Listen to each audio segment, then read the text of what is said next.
This podcast is powered by the pros at Paschal Air Plumbing and Electric. Arkansas owned, Arkansas operated. GoPaschal.com. Dan Peck, ESPN 106.7 in Auburn. Coach Jayden had such a sensational LSU career. Moving on to the next step without him, what has this offseason been like, getting the offense ready for the season?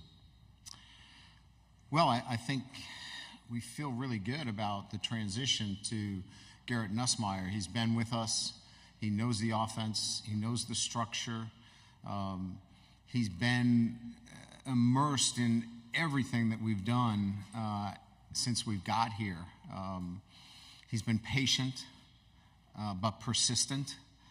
So when you're handing off to a quarterback that you have felt all along could lead you to a championship as well, it's probably as comforting as you could be as a head coach when you lose your Heisman Trophy winner, unless you get him back, in turning the keys over to Garrett Nussmeier.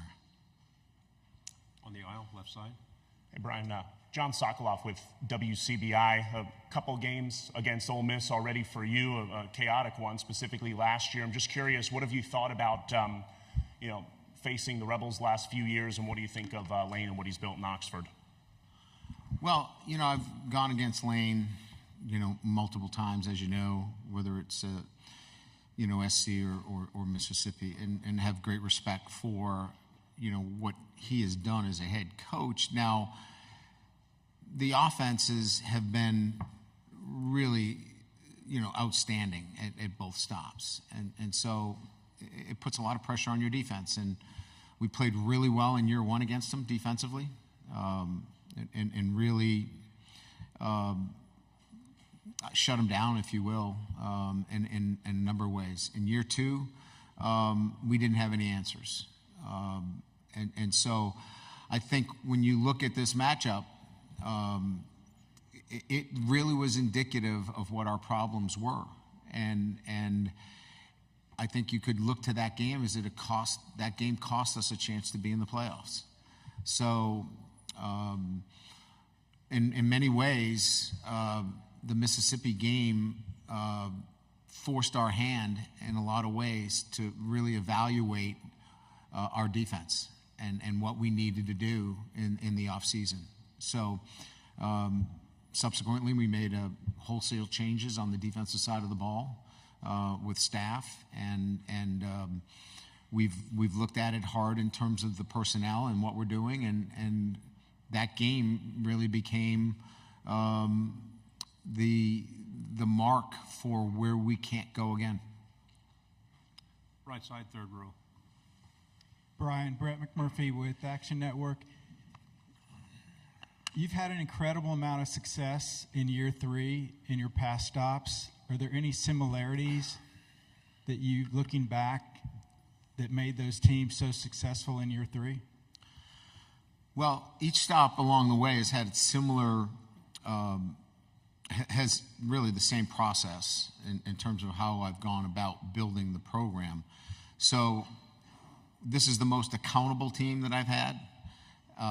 This has got the best leadership that I've had here at LSU. And not because they're better kids, it's just that they've been at this process now for 3 years. There's trust within the ranks. They're trusting each other. They're trusting the coaching. They're trusting what we're doing on a day-to-day basis. So that has generally led to success on the field. Now, all those teams in year three have caught the ball, tackled the football, played their best when their best is needed, all those things we haven't done yet. But the similarities are what I've just laid out, is they've been the most accountable, they've been the most trusting, they've had the best leadership, and this team does as well. I know it's before the season, but does this team have some of the characteristics of those other teams? It does. In year three? Yeah, it does, and I guess that's what I was saying, is that this team does, because we're able to see that on a day-to-day basis, even in the off-season, because we track all that. So we clearly can see that this football team is on that same track. Left side on the aisle. Tyler Shaw with KBTX at College Station. You've hired Mike Elko on your staff before as a defensive coordinator. I'm just curious your thoughts on playing against him as a head coach this year and just what, he brings as a coach and, playing Texas A&M. Yeah, Mike is a very so everybody's smart, right? But he's a smart football coach. And when I say smart, I don't mean intellectual, although he's got a degree from an Ivy League school, so we could say intellectual as well. But he's a smart football coach. He understands the game, and he's going to play to his strengths, offense, defense, special teams. I think what makes Mike a really good head coach is that he's not just going to be a defensive coach. He's going to make sure that he oversees all of the units because he knows it goes to winning. And I think that's why Mike's going to do very, very well at A&M. Third row, left side. Bob Ballou, CBS Austin. Texas football's come a long way since you faced them in 15 and 16 at Notre Dame. What makes a school SEC ready, and what are some of the challenges Texas faces and Sark's build to get to this point? Like if you take a snapshot, right? You take the Texas-Alabama game last year and say, well, they're SEC ready, right? I mean, they beat Alabama. But what happens is the guys in the front row that you talked to that year, they graduate. And so in the SEC, it's the ability to fill those seats again the next year. And then it's the ability to play the rigors of an SEC schedule week in and week out. So I think the medal is replacing those guys and then playing the rigors of that schedule week in and week out. So it's not just a snapshot in the SEC. It's really it's a long film. And if you can go through the rigors of an entire schedule, you're SEC ready. In the back on the right. Coach, spoken on defense just a little bit ago. P.J. Woodland, one of your new talents. How has he impressed you, and really what made him so attractive coming out of Oak Grove High School? I think there's a couple of things. I mean, look, to play corner, you have to have, in my opinion, you have to have three things. One, you got to be able to play the ball down the field. There are many guys that can be in man coverage, but the ball's in the air and they can't find it. The second thing is you got to be able to tackle, and he's a ferocious tackler. He loves to tackle the football. And finally, you got to play some man-to-man coverage. You got to be able to play on body, and you got to play man. And he could do those three things. Now, he was 157 pounds when we got him on campus, 159 pounds. So the physicality and getting stronger and all those things and kind of similar to what I was talking about the rigors of playing in the SEC, you got to be able to duplicate that week in and week out. So this is going to happen for him. It's just going to take a little time as his body physically develops. And when he physically develops, he's going to be a really good football player. Left side. Trevor Denton with Way 31. Kalen DeBoer joining the conference. You guys have kind of similar journeys, spending several years at the lower classifications of college football. How much in getting your first head coaching job at that level?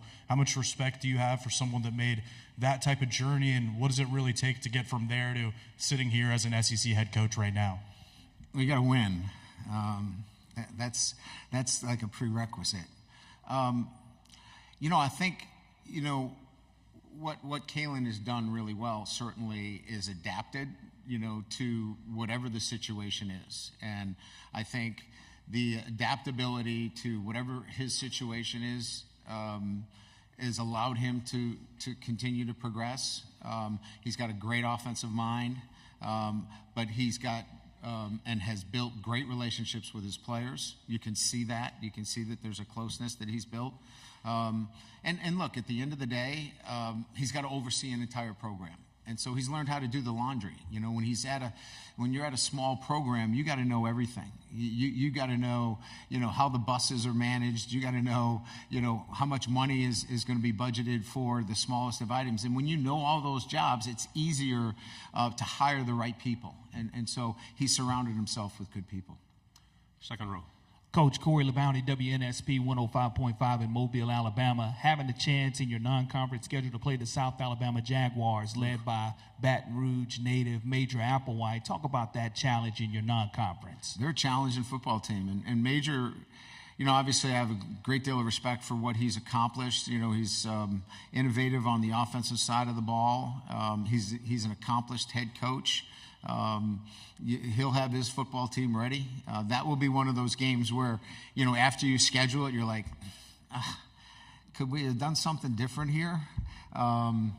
It's going to be a challenging game where we'll have to be very well prepared to go against innovative offensive structure, and they've recruited well because of their defensive head coach and that was there.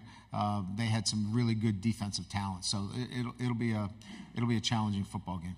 On the aisle in the back. Coach Reese Van Haften, WATE in Knoxville. How hard is it to lose a guy like Lance Hurd, who was a top recruit, and you probably put a lot of effort into recruiting him?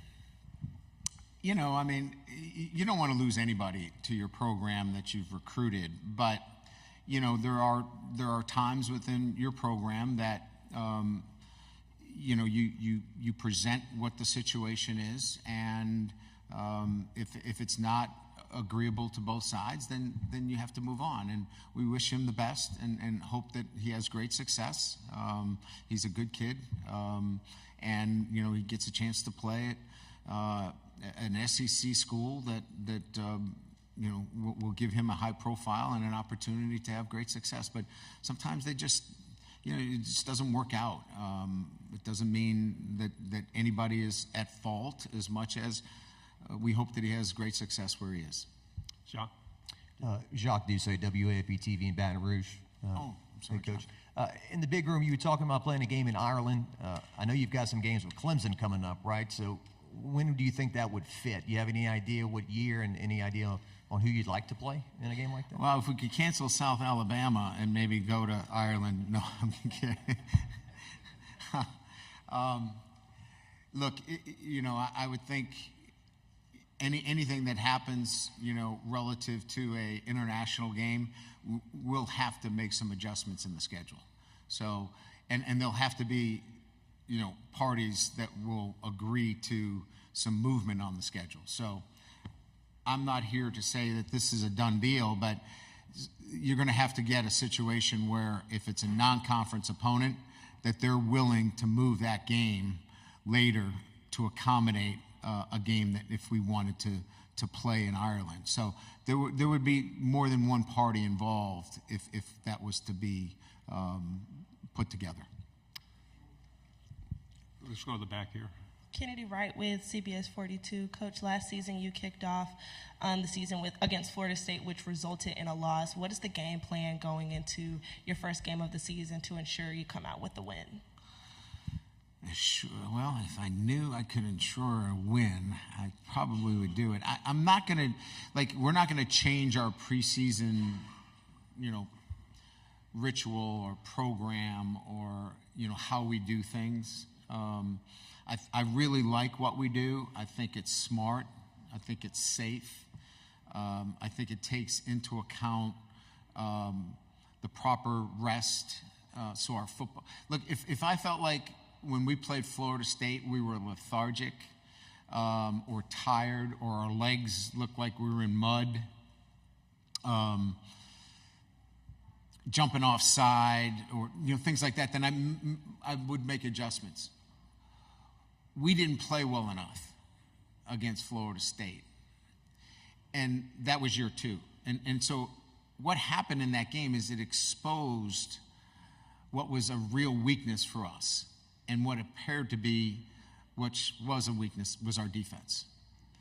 So we're going to continue to prepare the same way for USC. But we've addressed what I thought was our weakness in the offseason.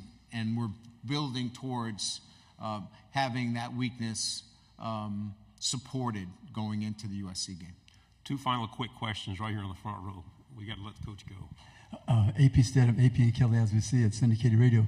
Good morning, Coach. Good morning. Coach, scheduling USC and UCLA in the same year, I think Notre Dame did it, but I don't know of any other team. And what do you see from the three players? What do you want to see different from them they haven't displayed thus far? Garrett and Mason and Harold. I think if we start with Mason, You know, he's here because I think he's been overshadowed. You know, we had 3 first-round draft picks, and I don't believe, got the kind of notoriety that he really deserves. So I don't know that there's a lot, but I think he's going to be a focus of our offense. And so I think you'll be able to see his ability to inline block, his ability to be spread out and catch the football and really make an impact within our offense. So I don't know that there's more he can do. He's been a great leader for us off the field. Harold Perkins is going to be in a role that allows him to play from tackle to tackle, which he did not play in the box for us. He played outside the box for us last year. He played on the edge of our defense. So you had a choice to run away from him. You had a choice to scheme him. He's going to play in the middle of our defense. And then we'll be able to move him around in situational times. 3rd down, you know, we can move him around. So I think we're going to ask him to do that, and I think he feels really good about that. Garrett Nussmeier is going to be our starting quarterback, so he's going to go from holding a clipboard to, you know, being the guy. And I'm really excited about that. So, and he's been a great leader for us. He's been truly somebody that has held everybody accountable. Do you feel like you're being overlooked this year? I don't know that from my perspective that I spend much time thinking about expectations, being overlooked, underlooked. I focus really, and this is all I've done, is how we stick to what we do, our process every single day. And if we're doing that, then the outcomes take care of themselves. And I really don't worry about those other things because I can't control them anyway. So there's so many good football teams. I mean, it's the SEC. I mean, you could say there's, you know, 8 teams, 9 teams, 10 teams that all can compete for this championship. And you could make that argument. So I don't waste my time with that. I focus strictly on our process. BetOnline is your #1 source for all your betting needs. Get the latest odds, lines, and matchup reports for baseball, boxing, golf, and more. BetOnline continues to be the fastest and easiest way to place your wagers, including live betting and your favorite casino and card games available to play right from your phone. Head to the website or use your mobile device to sign up today and get in on the action. Remember to use our promo code BELIEVE, that's BLEAV, for your 50% welcome bonus on your first deposit. Bet online, where the game starts.